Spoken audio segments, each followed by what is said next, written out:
Welcome to H2O Podcast, where we dive into the world of automotive detailing, exploring the good, the bad, and the business behind successful ventures in this industry. What's up, guys? Welcome to the first episode of our brand new podcast on H2O. I got all these delightful people in the building. Let's go ahead and let everyone introduce themselves. Auto Labs, Brian.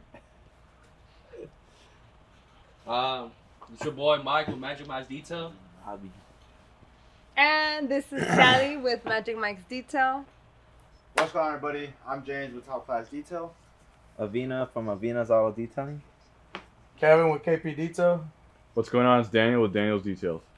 Yeah, we got all these lovely people in the building. We're going to get straight into it. We're not going to go too detailed into none of the topics, but nonetheless, we're just going to get to know each other more and pretty much see what we're about. I know a lot of people are affected with this rain. A lot of pockets been hurting, but nonetheless, what's been new now that the heat's away? What's gonna be the new thing to do? What are you guys pushing? Ceramic coatings, 2 free washes. Like what's gonna be your game plan now that the sun is out? Well, we've been getting a lot of drop-offs lately, so that's convenient to us that the client wants to do drop-offs because we work on a 10 by 20 tent. So that's been helping us a lot because we're under the shade, we're in the comfort of our own home. It's different when we're like on the street and we have to watch out for cars and people and all of this, which is like consuming our time. Now it's like we're just at the house, chilling, getting it done under the shade. So that's been good for us lately. I can understand that. Mike does the work, Sally lays on the couch in the AC. Yeah. Sun hats help. Sun hats help. Sunscreen. A lot of sunscreen.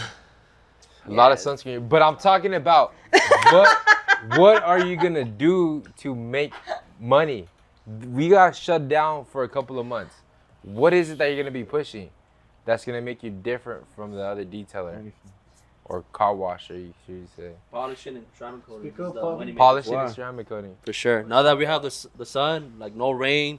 It's been gloomy here and there, but there's no rain. So thank God for that. But yeah, ceramic coatings and polishing jobs are in right now. And that's why you're getting stuff, cars dropped off to you guys? Yep. At our own comfort, in our tank, we're able to control the environment. Once we apply the ceramic coating and let it cure, within 24 hours, it's already ready to go. I don't know, with the whole new era of detailing, ever since like COVID hit, I know even some of you guys even started throughout COVID.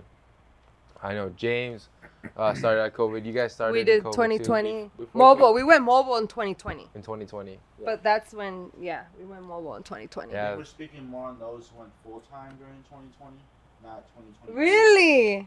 Okay, okay. No, but I think during COVID, I think detailing was like really in because a lot of people were afraid of like obviously COVID and viruses and Yeah. Now you didn't even hear about that stuff. Yeah. I know. Before this, we would have to all wear masks. I think it was booming because that EDD was hitting. Everybody had money. Coming in twice a week. Government was throwing out an extra 600 here, 600 there, 1,200 here.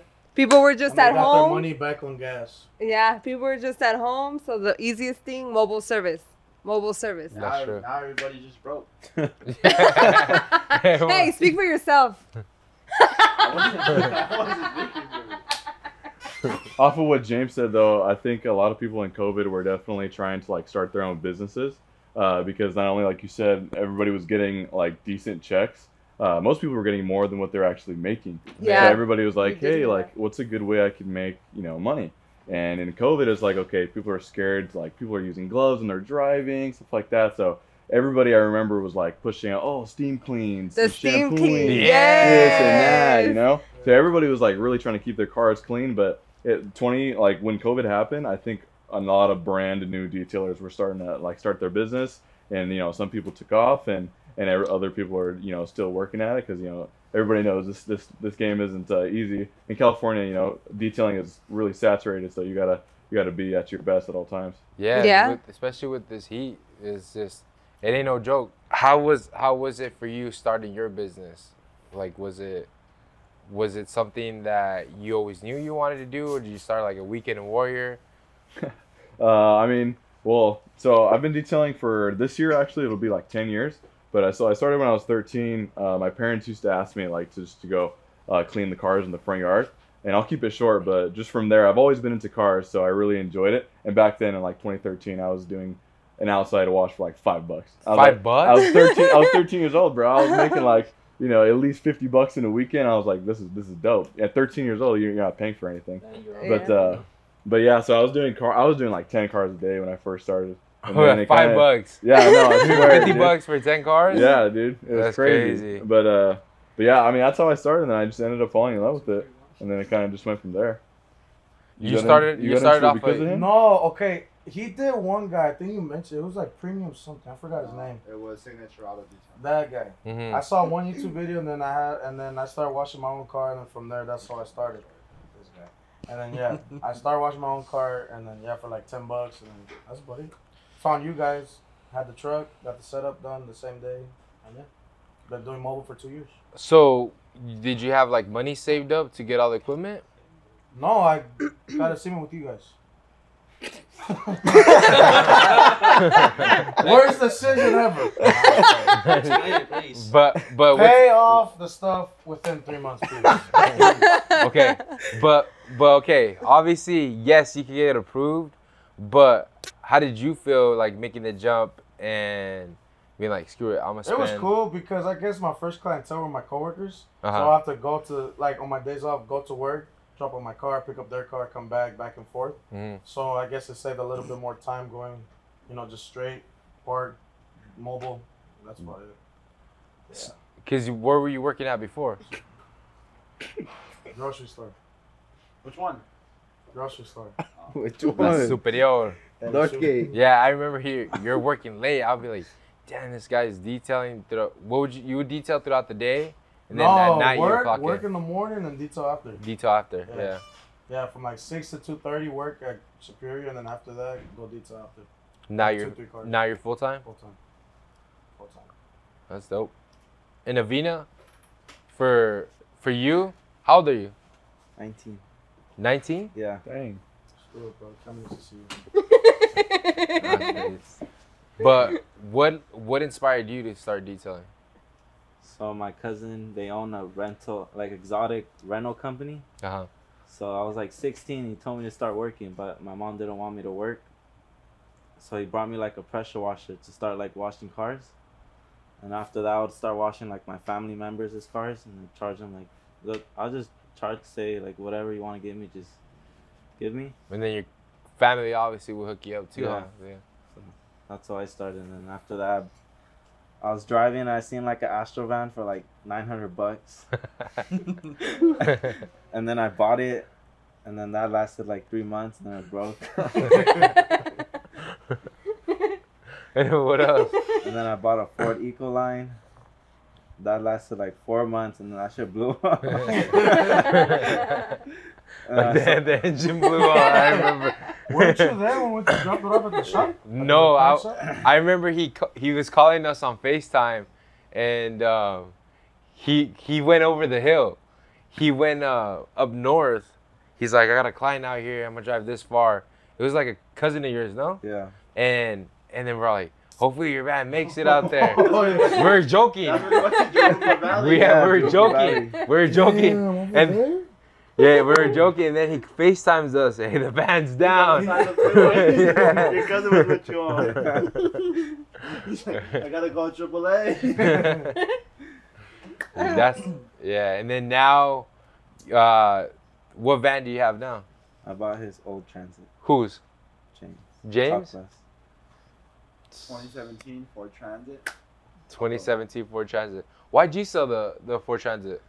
Because I had blew the motor, and then after that, I just passed it on to the next person. No, realistically, it was too small. I'm not a big dude, but like I am pretty tall. So with that, I'm about like 6'1", and it came with a cage in the back, so it got very uncomfortable. As Like well as 5'10". I'm the type of person who tries to carry things with me just in case something was to happen. The client wanted this or wanted that, and eventually I just outgrew it. I fell in love with mattresses, found one in like San Diego, all three of us went out there, saw it. You test drove it with me, and then from there we took it home that day, and it's been a wrap since then. Yeah, and then you got into an accident. I did. You're out for. I got hit by like 3 other cars. Was out for like 2 months in total. Finally got it back. Went back to work, and then we hit this year with like 3 months of rain, and then just a whole bunch of different BS back to back to back, and now we're here. Yeah, and then now with the whole with the whole plan of like what we're doing over here at H2O, there's nothing about what you could say like, oh, this person has to have this criteria to go in or to be sponsored. But to be quite honest, everyone that's here is sponsored by H2O, and I want to make it more of like a family atmosphere. As you can see, like we're all friends, and we're all do the same thing. That's why it's always dope. For me, growing up, I had my friends. I liked them, I loved them, but we didn't do the same thing. This guy did mechanic work. This guy wanted to be a cop. This guy wanted to do this. Now when you meet your friends that, imagine you're moving through the same thing and you're learning from his mistakes. He tells you, hey, I did this wrong. I think that's what we're trying to form here. But to give another person a spotlight, we have Ryan right here that just joined us. What are you riding in right now? Right now, I recently purchased a Mercedes mattress in March. I started off detailing in my Chevy Cruze. Well, I started detailing because last year I sold my Accord and bought a BMW. So I paid someone to ceramic coat my car, and he charged me I think like $1,100. So I was like, if this guy made $1,100 in a day, like I need to learn how to do it. So then I started washing my car at home. The neighbors would pass by and they'll be like, how much for my car, how much for my car? And so I called my old detailer. I told him if I can work with him, and then so he could teach me, start working with him. On the weekends I would go out on my cruise, and it got to a point where I was letting clients go. So actually my girlfriend's parents gave me their Chevy Express that he had for because he's a painter. So I had to buy new cats on it, and I was just detailing out of that. But since it was raining like heavy, yeah, the water got into the motor and the engine blew. So I had to figure out how to get back on the road. So then, just like James, I found a mattress in the Ford of downtown, bought it the same day, and it's just been, a blessing that I just started back in November, went full time in April, and it's just I recently got to be a part of these sponsored detailers, and it's just been a blessing being part of them. Of course. How did you guys start? When I first started, I was doing it just my car and her car. We would wash the cars every week. And I mean back then I would walk out with guidance of chemical guys, like every once a year. That was the spot. It Sponsored. was. It is. It No, was we the weren't spot. sponsored, but we would spend like a good amount. Yeah, and it was the spot. Wait, what year was this? 2013, because so at the 2013? time, 2013, because I pulled down my car in 2013. I had 6 miles on it, my Honda Civic. He had pulled out his 2012 Honda Civic. We loved our cars, and we're like, who's gonna take better care of our cars than we are? And we've always loved cars. When I got with him, I had already come from a family who's into cars. Uh-huh. I didn't know that I was gonna get into this detailing world. But when I met him, our first date, we were naming cars off the street, and because of that, we clicked so fast. Like, we're here. And she's the one with the idea of why, you should start charging people, just for a wash. And I took the polishing class in chemical guys and learned how to polish right there. And just went from there. I was detailing in my garage. During the weekends, and then she's like, you know what? So your Civic. I was like, you know what? It's my baby, And she's like, well, if you want to make moves, sometimes it's scary, Yeah. And I was like, you know what? Let's do it. So my Civic, we got a 2010 Ford Transit. A little beater, but you know what? Hey, it was the babe. It got the job done. You know, sometimes detailing, being a mobile detailer, you don't need a mattress you or don't need. it's whatever you can afford. You know, whatever you have, you could make it happen. It's your quality of work that's gonna stand out, and you're connecting with your clients and vibing with them, and like that's all that matters. You shouldn't be like, oh, I don't drive a mattress, I can't do this. Like, no, like. I'm like what, the only one that doesn't have a van, right? Yeah. Yeah, when you bought your Transit, did it come with all the carbon fiber on top of it? Hey, you know what? I mean, that's me and Mike were the top of it was how do you call it? It was oxidizing. So we're like, what do we do? How do we make it look nice? Because it was bad, you know. So we ended up adding this carbon fiber wrap from Amazon. Hey, wrapping is not that easy. You guys wrapped it? Wrapping is not that easy. I wrapped it in direct sunlight, and it was not the business. I mean, it bubbled up, but I mean, you got with that transit job done. I really outgrew it really fast because I had to get two of everything, you know. So that van was really small, and I saw James getting the mattress. So I'm like, you know what? I think we should get a mattress. And he's still salty about that. He's still salty. If it wasn't for him, so let me tell you, if it wasn't for James, he would have never gotten the mattress, hands down. Are we thankful? 100%. Mike's like, I can't find a mattress nowhere. There's none in stock. Oh my God, what am I gonna do? We had called 19 dealerships. And you know what I did? 19 dealerships. Top class came through. I said, check it out. Call Long Beach Mercedes. They got like 9 of them in stock. Tell him James from Top Class sent you. Tell him James, speak to Israel, he'll take care of you. You know what he did? He bought the exact same color as my van. And mine is original. Here, but ours is pebble. Your color is not an original pebble gray. So let's be honest, and it's not a 135. Why are you missing the hubcap?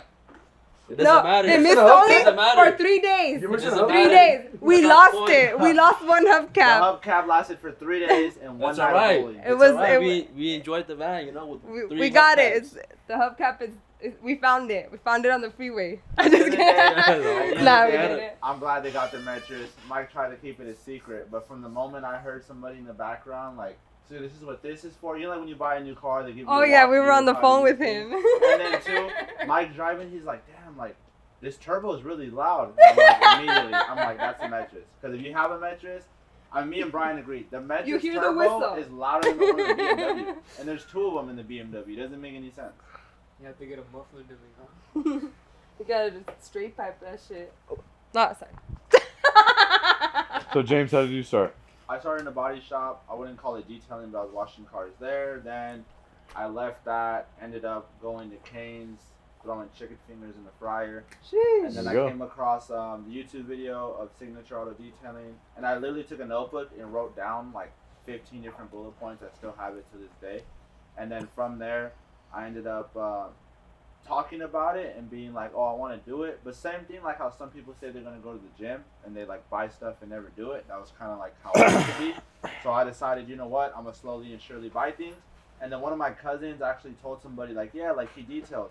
So this guy called me up and he's like, hey, like I need you to come do a full detail on my Lexus. So at that point I was kind of, I wouldn't say forced, but more like intrigued to go and purchase everything to try it out. And slowly but surely I did. My grandma gave me her 1999 Ford Expedition. I found H2O on Instagram. I came in here one night, they were about to close. Hector was working, mad as hell. He didn't want me to come in here. He said, man, this guy's not going to buy nothing. He's going to come in here and just waste my time. Like, it's closing time. I got to go. Sure enough, I came in here. Within like 15 minutes, you bought your first pressure washer. I bought the pressure washer, the Honda GX200 combo kit. So it came with the reel, the hose reel, the pressure washer, and the wand. And then I had also got a piece of plywood installed with a 65-gallon tank. And from there, like the first month, I only did 3 cars. And then my second month, I did 34. So after that, it was just such a huge increase that at that point, I just knew I could make it happen. And eventually, I just quit Cane's. I've always been a bit of a hustler, so once that kind of happened, literally just turned it into what it is today. But realistically, I owe a good majority of it to YouTube. YouTube has really set the bar for me and taken me farther than what I feel like I could have done myself, if not just get it done faster, straight to the point. That's one thing that we haven't. We need to do more YouTube. That's something that I still need to get microphones. I need to get familiar on like the software, that editing. Like I don't, but it is something that I need to pick your brain about a little bit, Teto, just to kind of like get myself in YouTube, because it's a lot. It's a lot handling. He handles Instagram. He handles the Instagram account. I handle the TikTok account because it's a lot. It's a lot posting. It's just like you have to keep your algorithm moving on social media, because that's your advertising, you know? Yeah. Yeah, that's definitely something that I've recently invested in hiring someone to help me do videos full time. It's definitely a big jump for me as a small company. It's like now it's it's a matter of coming up with video ideas, creative stuff. This is why we're trying out the podcast, to hopefully maybe we inspire 1-2 people out there to really show people like it's possible. For sure. We're not the best people, but definitely we're making it happen, and that's all that does matter. And you guys are gonna be there to see exactly every single person's story here. Like you could go ahead and follow Daniel, you could follow KP, Avina, James, the Magic Mikes right here, and Brian, and as well as there's more people that couldn't have made it today, but more than thankful that you guys came about. So you guys are gonna be able to see them through the lens of H2O, and as well as my aspirations is so everyone starts their own channel and as well as their own platforms. That's why we're all here. It's a powerhouse. They got their TikToks down. I kind of got an understanding of Instagram. James got the YouTube down. And with that, hopefully everyone else follows our footsteps and we just continue to grow on. Because I know that's something that you guys are also probably interested in. And what's like your biggest thing that's stopping you from making it bigger, growing more? Like what has stopped you? And start today. It's like you keep putting excuses. Monday, and it's like no, it's now or never. Yeah, it's like how some people say like I don't have mics. I gotta learn the YouTube thing. You know, you got no. Yeah. Realistically, though, I feel like the only thing that stops you is yourself at the end of the day. Yeah. But the one thing I've been dealing with recently these last couple of days is like being a kid, you sometimes feel like 24 hours is such a long time in the day. But then when you start to become as busy as what some of us are, 24 hours is not enough time in the day. And it really, too, it's up to you. You could wake up earlier and get an early jump to it, or you could be like me and sometimes wake up sleep until 1 p.m. 11 o'clock. Like yeah. Today I woke up at like 11. But also, too, my sleeping schedule has been very hectic recently, so I got to definitely get on top of that. But realistically, whatever you have an idea in, just go straight for it. And the reason I say that is because there's a lot of ideas that I've had that I've seen other people do on Instagram and different things, and I would hate for somebody else to do it before me and them to be able to say that I copied what they were doing, because a lot of us have probably thought of things to do, but we never actually done it, and then we see somebody else do it and we may hold ourselves back because we don't want to make it seem like we're quote unquote copying another person, whatever the case may be. But realistically, I mean, in this industry, a lot of people do very similar things. Some of us do time lapses, some of us do reels, some of us, do free washes. There's different things. So at the end of the day, it's kind of like you just got to jump into what it is you want to do, and no matter if someone's done it or not, just do it. And realistically, that's the best advice. I wonder who does free washes. I wonder. There's one. I know. I wonder. There's one that cancels free washes. There's one that cancels washes too. I don't know. Oh, there's one that cancels. Or there's one that says he has a flat tire and can't make it to an appointment. And there's people who say that someone was filling up a 500-gallon water tank before.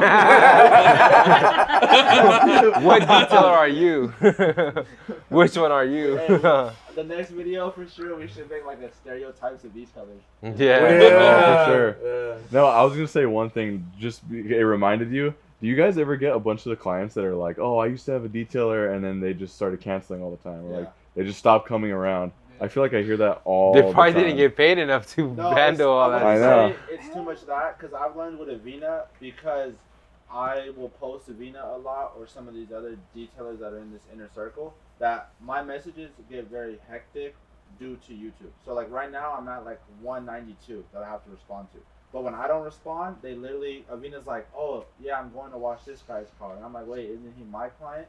And he's like, yeah, but he said you didn't respond to him. Yeah, sometimes all it does day. happen. And that happens. That's my biggest thing is I have a lot on my plate. I use it as an excuse or not, but I don't make the time of day to fully get back to everybody. And in the end, it ends up coming back to me because they'll follow my Instagram and see who I'm reposting and be like, well, if he's reposting him, he must trust him. And yeah, then I've definitely gotten a lot of those. I think that hurts you a lot too, because I go through the same thing, but at least I have a store that people could show up.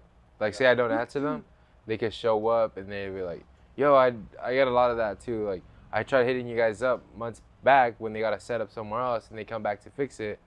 Yeah. But definitely I think that does hurt you because your only communication is talking to them. But also then too, like, for example, like, I'm pretty sure between us too, like, we also help each other within the circle as well. Not just us, but other detailers that are not even here.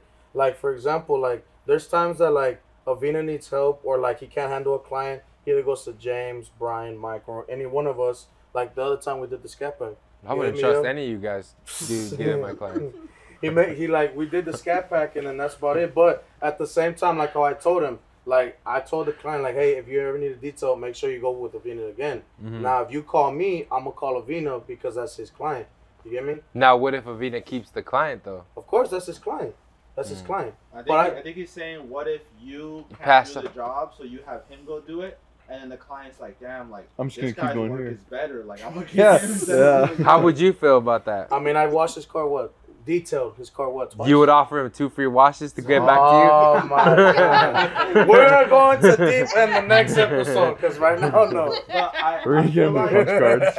I feel like it's easy for people from a different standpoint, and I don't know how many of you guys can agree with me, but a lot of people tell me, like, so why don't you just hire somebody to respond to your messages? And I feel like it's because it's not a simple reply, like when people say, hey, like, I'm looking for a service, what do you offer? Well, this is what I offer. Because sometimes people need more educating in different things. So, like, wait. But what if you were to be like, all right, here's my menu, get one of the services that best fits your criteria, pay for it, or like leave your deposit. When I get there, that's when I can really see what I can do. Because the thing is we run on a tight schedule. So what I mean by that is, like, there's people sometimes that will book for, let's just say, a standard wash, and then they'll be like, hey, like, can you extract this or can you polish this? And with the different options that we have, like with, Mike having his 135 versus my 126, he has more room. Or versus KP's truck, or versus, Avina's Transit. We all are able to carry certain amount of supplies to where at times it's best to just carry what we're going there for. And I'd rather maybe lose it right then and there, but tell them next time I come back, I'll go ahead and add that service to your list. Because my days sometimes, like on Fridays, I have weeklies. Saturdays, I have weekly Sundays. So with that, if I book someone in at 7 o'clock to book them in before my weekly and he decides he wants to now add all these extra things, it's not fair for the person who has that specific time and day set up for me to push them back. Because think of it as like if you go to get your hair cut and you book it for 8 because you have somewhere to be at 9:30, and this guy's like, oh, well, you know what, he wanted me to go ahead and put a line through his eyebrow or do different things like that and do his beard and stuff, and now you're late to what you have to do, you would feel some sort of animosity or feel upset about it. Heck yeah. I feel like that's the biggest thing. But I was saying, have them book, and because some people could have so many questions on the phone, but as well as, like, how much can you give that person if you don't see that car's physical condition? I agree with you, but I also will argue. I'm not saying you have to. All right, say they did need the banger package. Right. Maybe someone does know that they need the banger package and they booked it. Now you need to be there for that time. But say they don't and they do it express. At least you take care of that express and you be like, hey, next time I'm gonna give you a little discount to do the banger package now, and then you come back. That's exactly what I do. Like, I have people that book for clay and seals, so a clay bar, iron decon, sealing on top of it, And then they start getting into ceramic coatings and like, oh, so what's this? So for example, the guy in Hemet that I did, his first appointment was supposed to be a clay and seal. But then we started getting onto the topic of ceramics, and he goes, well, you know what? I'll just do it your next appointment. And sure enough, he did. So to me, I can sit here and easily take the $250 off the clay and seal and then charge him another $12.50 like I did for the ceramic. But me personally, I'll be like, well, you know what? There's no point in you paying for a 6-month sealant that's only going to last you 2 weeks. So let me just charge you for the standard service. And when we come back, since I'm already going to be doing that stuff, whether I did it the week prior or the week of, I'm still going to run through the entire same process. I'm still going to clay it. I'm still going to iron, decon, et cetera, et cetera. I just feel like, back to what I was saying is, it's not as easy as it seems to hire somebody who hasn't been in the game as long as you. So let's say, like, you know, sure, I could hire, you know, my girl or somebody like that to do it, but I'm going to have to spend so much time teaching them how to respond to these type of messages. Because what's the point of me having them do it just for them every 2 minutes and be like, hey, so what do I say to this? Yeah, that's true. How do I say this? How do I say that? Because at that point, I hate to say it, but I'd rather just do it myself. Yeah. I don't want to go. Right. It's like I tell you guys, like, if I hire, you know, Avina or Brian to help me with a ceramic and I'm having to go over it with something else, then there's no point in me hiring that person. The whole point when you hire somebody is to make your life easier. Yeah. But I completely understand you have to at least be willing to set the time and train that person. But also, yeah, not just because you hire someone, they're going to know exactly what to do. You're still going to have to be there to manage them. That's why in every business, in every system, there's always different people above someone to kind of give them the push of like, hey, we need to do this, guide you in the right direction. And then there's some people that are smart enough to take on their own position and start taking on stuff for themselves. And those people are obviously meant to be leaders and people that take a big role into whatever business. But me knowing, like seeing Hector Sr., like, yes, he doesn't do everything, but yet it seems like he's doing everything just by micromanaging some things and being involved with the back, the front, the store, even with the content stuff he comes in too. And now it's just always going to be like that. And I know for us being young business owners, we still haven't hired someone full time yet, and some of you guys do. And yeah, I mean, to pick up to what you guys are saying, that's like, for me, that's like been one of the biggest things is like just trying to hire somebody. I just recently hired somebody. They're both like part time, but like what you said, like getting back to messages, it's like, oh my gosh, like some people have like really detailed messages, and then, you know, being an expert, it's like, okay, no, I don't want to say I'm an expert, but I'm saying like we consider ourselves like, yeah, exactly. You know, being that like we've been doing this for a long time, it's like, okay, we kind of know how to respond, and it takes a long time to be able to understand what people are saying. We could agree that we have two different types of clients that come out. Right, some yeah, of that them too. have no idea what it means when we say an iron decon or a clay bar. Right. And we have some people that are like, what products are you going to use? Exactly. Oh, I'm using PNS. Oh, I love those great, products. yeah. Or, you know, there's times where I've gone to people's houses and they have their entire garage with a shelf full of their own products. Yeah. Like, I used to do this, I used to detail my car, do this and do that. And it's true. The biggest thing that we come in as detailers or service providers is to save people the time that they don't have to waste to do that service, which is why we're here. So it really just depends. There's some people that come and they text me, look, I'm looking for a clay bar, a 6-month machine wax, and I'm looking to get my interior steam clean this. They make my life easier. Okay. And I get some people that are like, hey, like, I don't know what my car needs. Doesn't look too bad. It doesn't look too bad. And there's different types. There's people that say it doesn't look too bad and it's completely destroyed. Yeah. And I make the joke where I tell them it's cheaper to just junk the car than it is to pay me to do it. And I don't say it to them, but it's a joke between us. But then there's some people that say, oh, my car's in terrible shape. And I look at it and I'm like, if this is terrible, I wonder what it looks like. I love those clients. Like, I love it. Because, I mean, you know it too. You come across cars with me where I don't even have to vacuum. Like the Porsche we did. There's nothing to vacuum, but to her, she's like, my car's filthy. And I was like, perfect. That's how you build your clients and your maintenance clients off of having those type of people. That's who you want. You don't want the type of person that just washes it every 2 months or so. 2 months, they wait to the last resort and they want once it for every the 6 months or something like that. Yeah, once every 6 months. But I'm just super happy and super excited for the days to come, weeks to come.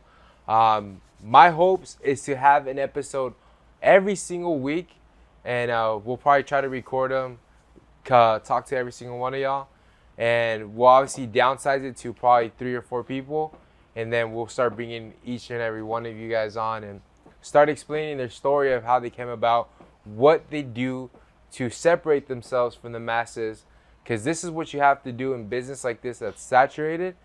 And I know everyone can say here, is the business saturated? Yeah, very saturated. Is the business hard? Yes. Yes. It is. Do you love detailing? Yes. Yes. Definitely.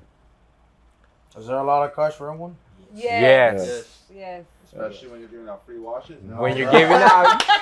He's gonna get all the business. Stay tuned for the next episode. I will go in depth on the side. He's got like The punch 2 cards. free wash method. Every 2 free wash with it. every How fifth card how to free. define it? Whoever mentions this video to H2O will get the 2 free washes from KP Auto Detail. Right here. Rinse, foam, rinse. That's it. And no bucket method either. No Well, that's his wheels, normal no wash oil. anyways. The only thing you gotta do. Gotta is wash it all. Gotta wash You it gotta have minimum 100K followers on Instagram or a blue check mark. Minimum. That's right. Didn't you have a blue check mark at one time? Watros flyer. Right there. But nonetheless, appreciate every single one of y'all tuning in. I know we have to cut it a little bit short. Make sure you tune in to the next episode, and we'll see what we talk about next. H2O. Nachos, those H2O whistle. Let's go. The best. Peace.